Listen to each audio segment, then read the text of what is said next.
say, man, I just want to take the opportunity to say a few things. Um, I come up in a, you know, half single parent home, stepfather, street cat, running the streets, mom working a 9 to 5 job, trying to provide for the family, and seen a lot of shit, you know what I mean? And growing up that way kind of have an effect on you due to the fact that you might not have the certain tools to work with that other people who are more fortunate have. But with that being said, I used what I had and understood that knowledge was power and that nothing that life could throw me would detour me from whatever it was I wanted to be. Um, I guess basically what I'm saying is that you don't have to model after the generation that came before you. You don't have to model after the generation that came before you. You can change from being that to being whatever it is that God called you to be.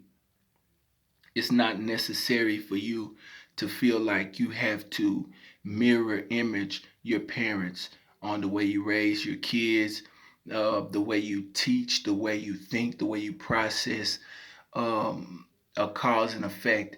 Let me use an example. I remember growing up as a child, um, there were certain things being taught that weren't necessarily bad news, or it wasn't necessarily something being taught to me that was bad per se, but I was misinformed. Like, um, you know, a lot of times we feel like we gotta live up to a certain image to be considered a certain status quo. You know, I can remember when I was a kid. My mom told me that a man was this, a man was that, a man was this, a man was that. It was a beautiful thing for my mother to try in her attempt to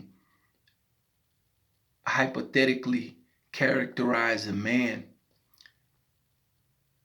under the influence that she wasn't a man just from her point of view.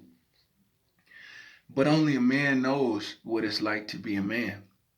And with that being said, those types of teachings that follow that type of character base what you teach your kids for the rest of their life, and they're affected by it.